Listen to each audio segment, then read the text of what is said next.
வணக்கம் மக்களே! Welcome back to our channel info 366. இங்க நம்ம தமிழ்நாட்ல இப்ப எங்க திரும்பினாலும் வட இந்தியால இருக்கக்கூடிய நபர்கள், இன்னும் எளிமையா சொல்லணும் அப்டின்னா நெறைய பேருக்கு புரியிற மாரி வடக்கன்ஸ். அவங்கள தான் வந்து எங்க திரும்பினாலும் இவங்க தானப்பா இருக்காங்க அப்டின்ற மாரி பார்க்க முடியுது. அதுக்கு முக்கிய காரணம் நம்ம தமிழ்நாட்ல இருக்கக்கூடிய பல கம்பெனிஸ் கம்மியா வந்து சம்பளத்துக்கு வராங்க. 10, 15 பேர் இந்த சம்பளத்துக்கு வந்தா நம்மளுக்கு பெரிய லாபம் அப்டின்னு அவங்க எல்லாரையுமே வேலைக்கு சேர்த்து இப்ப அதுவே அவங்களுக்கு ஒரு பெரிய ஆபத்தா ஃபியூச்சர்ல மாறும் அப்படின்றதே மறந்துட்டாங்க அப்படின்னு தான் சொல்லணும். இப்ப அவங்க எல்லாருக்கும் ஒரு அலார்ம் மாரி தான் தமிழ்நாட்டுல இங்க நம்ம சென்னையில ஒரு சம்பவம் நடந்திருக்கு அப்படின்னு சொல்லணும். நம்ம போலீஸையே வந்து கல்ல விட்டு அடிக்கிற அளவுக்கு அவங்களோட வன்முறை அப்படின்றது அதிகமாயிருக்கு.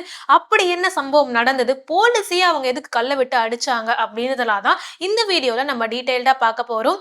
இந்த மாதிரி நம்மள சுத்தி நடக்கக்கூடிய நிகழ்வுகளை பத்தி நீங்க இன்ஃபர்மேஷன்ஸ் தெரிஞ்சுக்கணும் அப்படின்னு நினைக்கிறீங்கன்னா அது என்னவா இருக்கு அப்படின்றத கமெண்ட் பாக்ஸ்ல கமெண்ட் பண்ணுங்க. அதுக்கான டீடைல்டு வீடியோ நாங்க உங்களுக்கு கொடுக்குறோம். இப்ப இந்த வீடியோக்குள்ள போலாம். இது இன்ஃபோ 366.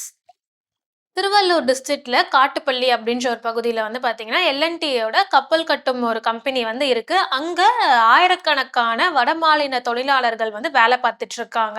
அப்படி அங்க வேலை பார்க்கக்கூடிய தொழிலாளர்களுக்கு எல்லாருக்குமே அங்க தனியா வந்து அவங்க தங்கறதுக்காக ஷெல்டர் வந்து கிரியேட் பண்ணி குடுத்துருக்காங்க. இப்ப என்ன அப்படின்னா, இந்த சம்பவம் நடந்த நாள் அப்படின்னு சொல்லுவாங்கல்ல, அன்னைக்கு அந்த வடமாநில தொழிலாளர்கள் தங்கியிருந்த அந்த ஒரு பகுதியில ஒருத்தர், அதாவது ஒரு 35 வயசு மதிக்கத்தக்க ஒரு நபர். அவரோட பேர் வந்து அம்ரேஷ் பிரசாத் அப்படின்னு சொல்லப்படுது. அவரு உத்தரப்பிரதேஷ்ல இருந்து இங்க வந்து வேலை பார்த்துட்டு இருந்திருக்காரு. அவரு அந்த படிக்கட்டை ஏறும்போது கால் வலிக்கு தவறுதலா வந்து கீழ விழுந்ததுல அவர் அங்கேயே வந்து உயிரிழந்துடுறாரு அப்படின்னு சொல்லப்படுது.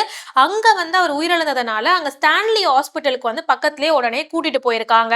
ஆனா அவர் வந்து ஆல்ரெடி இறந்துட்டாரு அப்படின்னு சொன்னதுனால அங்க இருக்கக்கூடிய வடமாநில தொழிலாளர்கள்லாம் வந்து என்ன பண்றாங்க, உடனே ஒரு போராட்டத்துல வந்து குதிக்கிறாங்க. எங்களுக்கு வந்து நீதி வேணும், நியாயம் வேண்டும். ஏங்க அவர் ஆக்சிடென்டலா வலிக்கு விழுந்து இறந்துட்டாரு.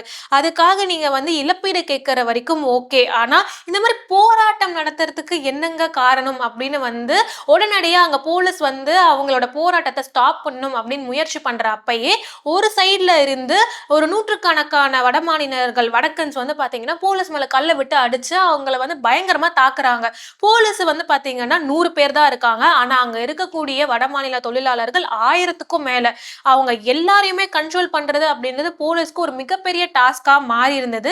ஒரு கட்டத்துக்கு மேல போலீஸும் வந்து அந்த கம்பெனியும் அந்த தொழிலாளர்கள் கிட்ட நடத்தின பேச்சுவார்த்தையில என்ன சொல்லியிருக்காங்க அப்படின்னா, ஓகே நாங்க இழப்பீடு தரோம், 5 லட்சம் ரூபாய் நாங்க இழப்பீடு தரோம், அவரோட பாடியை ஃபிளைட்லயே அவரோட சொந்த ஊருக்கு அனுப்பி வைக்கிறதுக்கான ஏற்பாடுகளுமே பண்றோம்னு சொன்னதுக்கு அப்புறமும் இந்த தொழிலாளர்கள் என்ன பண்றாங்க, இல்ல எங்க உயிருக்கு வந்து உத்தரவாதம் வேணும், அவருக்கு வந்து இன்னும் இழப்பீடு அமௌண்ட்டை வந்து அதிகமா கொடுக்கணும் அப்படின்ற மாதிரி மறுபடியும் வந்து போராட்டத்துல ஈடுபட்டு போலீஸ் மேல சரமாரிய கல்வீச்சு தாக்குதல் நடத்துறாங்க.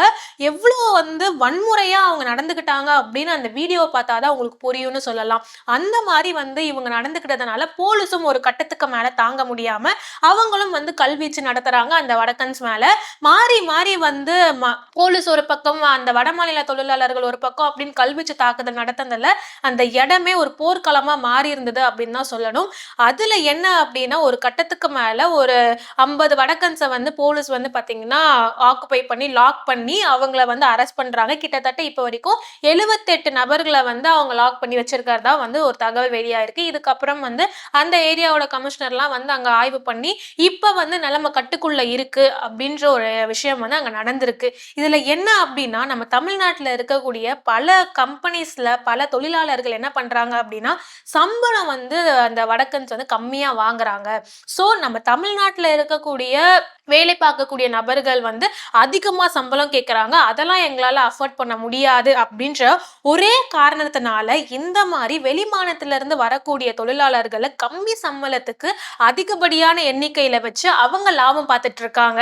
ஆனா அவங்க யாருமே இந்த மாதிரி வரக்கூடிய தொழிலாளர்கள் அவங்களோட கிரைம், அதாவது பேக்ரவுண்ட் என்ன, இதுக்கு முன்னாடி அவங்க என்ன பண்ணிட்டு இருந்தாங்க, எந்த ஒரு சூழ்நிலையில நம்ம தமிழ்நாட்டுக்கு வந்து அவங்க வேலை பார்க்கறாங்க அப்படின்னு எதையுமே வந்து கணக்கெடுக்க எடுத்துக்கிறது கிடையாது.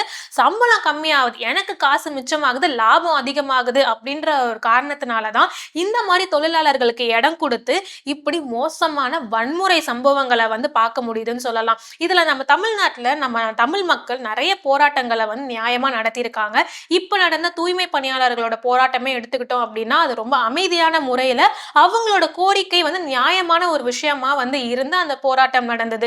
அதே மாரி தான் இங்க பல போராட்டங்கள நம்ம பார்த்திருக்கோம். ஆனா, இந்த மாரி வடமாநில தொழிலாளர்களோட வன்முறை வந்து என்ன மாரி இருக்கு அப்படின்றதுக்கு, இது ஒரு அவேக் அலாம் அப்படின்னு தான் சொல்லணும் நம்ம தமிழ் மக்களுக்கு. ஏன்னா, இப்ப மட்டுமே தமிழ்நாட்டுல கிட்டத்தட்ட 1,00,00,000க்கு மேல வந்து பார்த்தீங்கன்னா, வடக்கன்ஸ் இருக்காங்க அப்படின்றது வந்து ஒரு ஆய்விலே தெரிய வந்திருக்கு.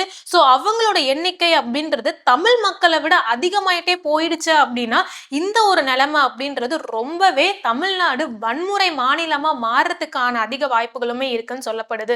நீங்க இந்த மாரி நம்ம தமிழ்நாட்டுல அதிகப்படியான வடமாநில தொழிலாளர்களோட எண்ணிக்கை அதிகமானதுக்கு என்ன காரணம்? இப்ப அவங்களோட ஆதிக்கம் அப்படின்றதுனால தமிழர்களுக்கு என்ன மாரியான பாதிப்புகள்லாம் ஏற்பட்டுட்டு இருக்கு அப்படின்றத கமெண்ட் பாக்ஸ்ல கமெண்ட் பண்ணுங்க.